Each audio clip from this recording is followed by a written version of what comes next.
appended to the score. I started out to express in terms of strings and winds the emotions roused in me by the sights and thoughts of the grass, much as LVB took a mistaken idealization of his youth as a starting point for Opus 55. But just as no man is an island, so no theme stands alone. There is a cord binding the lesser to the greater, a mystic union between all things. The grass is not an entity, but an aspect. I thought I was writing about my country, conceived of myself in a reversed snobbishness, a haughty humility, a proud abasement, as a sort of superior Smetana. Did you know that as a boy I dreamed of the day when I should receive my commission as second lieutenant? Boston, Massachusetts. I interrupted this letter to sketch some of the middle section of the fourth movement, and I have wasted a precious week following a false trail. And of course the thought persists that it may not have been a false trail at all, but the right one. The business of saying something is a perpetual wrestle with doubt. We leave here tomorrow for an unknown destination, Portsmouth probably, and then somewhere in Maine, hoping to wrench from fate the time to finish the score. It seems more than a little pompous to continue my explanation.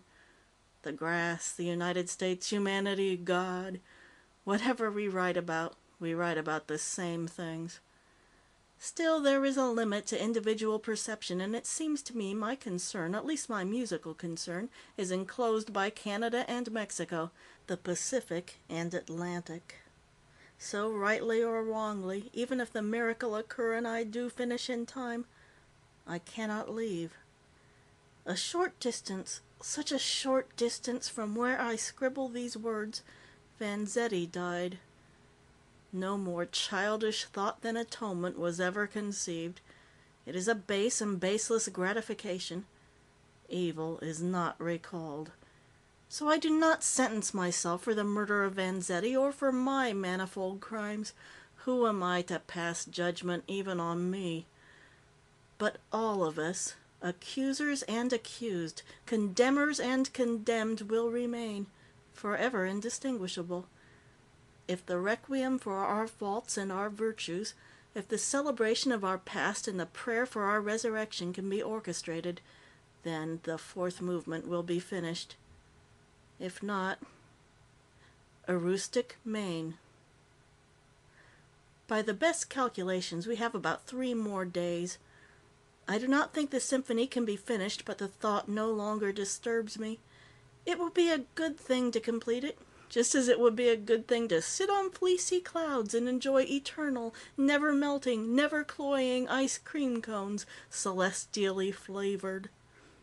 The man who is to carry this letter waits impatiently. I must finish quickly before his conviction of my insanity outweighs the promises I have made of reward from you and causes him to run from me.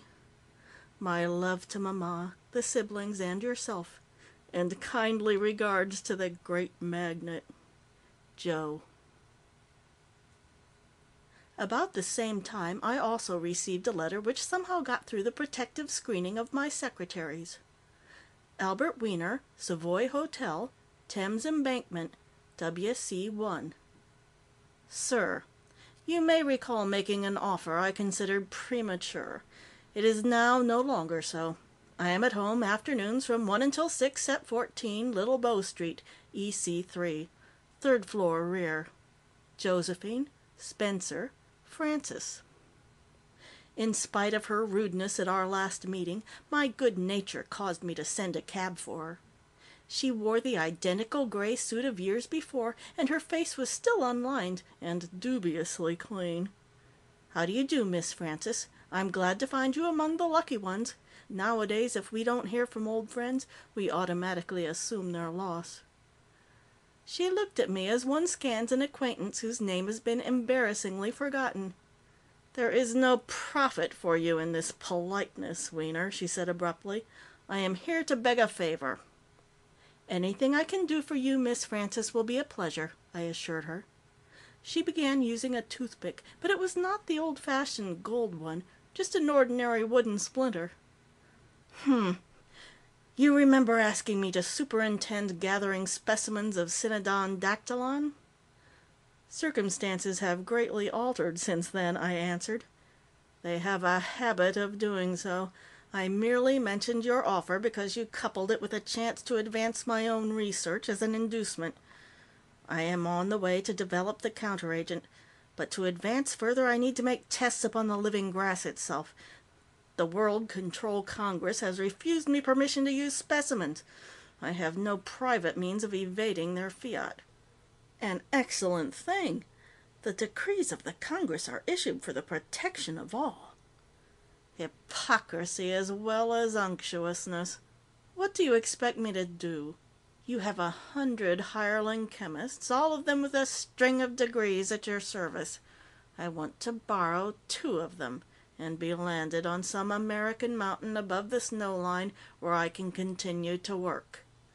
Besides being illegal, to mention such a thing is apparently hypocritical. Such a hazardous and absurd venture is hardly in the nature of a business proposition, Miss Francis.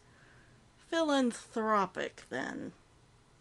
I have given £50,000 to set up nursery schools right here in London, so the mothers of the little brats will be free to work in your factories. I have donated £10,000 to Indian famine relief, so that you might cut the wages of your Hindu workers. I have subscribed £5,000 for sanitation in Szechuan, thereby lessening absenteeism from sickness among your coolies. I will not stoop to answer your insinuations, I said. I merely mentioned my gifts to show that my charities are on a worldwide scale, and there is little room in them for the relief of individuals. Do you think I come to you for a personal sinecure?